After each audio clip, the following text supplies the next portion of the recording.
కాల్పుల విరమణపై కీలక ప్రకటన చేశారు డొనాల్డ్ ట్రంప్.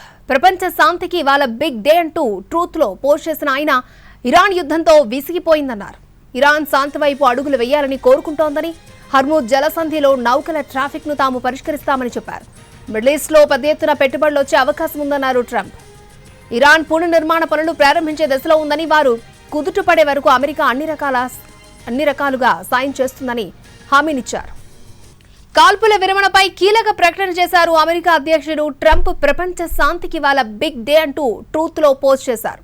రైట్, ఇదే అంశానికి సంబంధించి పూర్తి డీటెయిల్స్ మా ప్రతినిధి రాజు మనకు అందిస్తారు. రాజు, అక్షయ, 40 రోజులుగా ప్రపంచం మొత్తం కూడా పశ్చిమాసియాలో నెలకొన్నటువంటి పరిస్థితుల నేపథ్యంలో టెన్షన్ పడుతున్నటువంటి పరిస్థితి ఉంది. కొంతమందికి అక్కడ నుంచి దిగుమతి చేసుకోవాల్సినటువంటి చమురు కావచ్చు, గ్యాస్ అందక, ఇంకా మరికొన్ని రాష్ట్రాల్లో, దేశాల్లో ఏకంగా ఆర్థిక పరిస్థితుల పైన కూడా ప్రభావం పడుతున్నటువంటి నేపథ్యం. సో ఇంతలోనే మొత్తానికి 2 వారాల పాటు ఏదైతే సీజ్ ఫైర్ కు నిర్ణయం తీసుకున్నారు.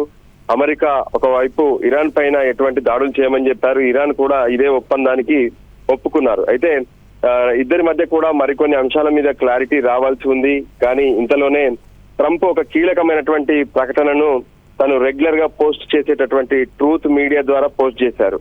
సో దీంట్లో కొన్ని కీలక అంశాలను కూడా ఆయన ప్రస్తావించారు. ప్రపంచ శాంతికి ఇది ఒక బిగ్ డే, అంటే గొప్ప రోజు అంటూ కూడా ఆయన చెప్పారు. మరోవైపు ఇరాన్ తో పాటు, అంటే ఏదైతే ఇరాన్ పైన దాడులు చేస్తున్నామో, ఇరాన్ తో పాటు ప్రపంచం మొత్తం కూడా శాంతిని కోరుకుంటున్నాయి. అందుకోసమే ఇక ఈ విషయంలో శాంతించాల్సి వస్తుంది అంటూ కూడా ఆయన స్పష్టంగా చెప్పారు.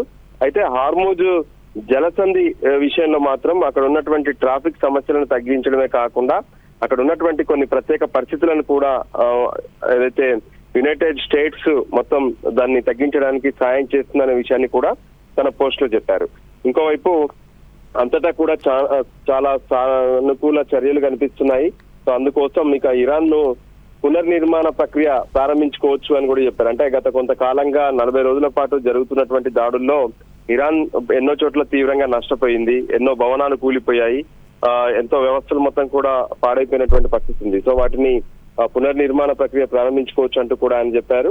మొత్తానికి పశ్చిమాసియాకు ఇక బంగారు దశ ప్రారంభం కానుందంటూ, అంటే అమెరికా ప్రస్తుతానికి బంగారు దశలో ఉంది. అదే విధంగా ఇక పశ్చిమాసియాకు అమెరికా తోడుండి బంగారు దశ ప్రారంభం కాబోతుందనే విషయాన్ని కూడా చెప్పారు.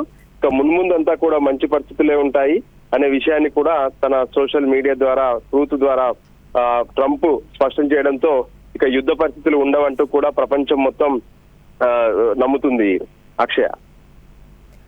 ఓకే రాజు.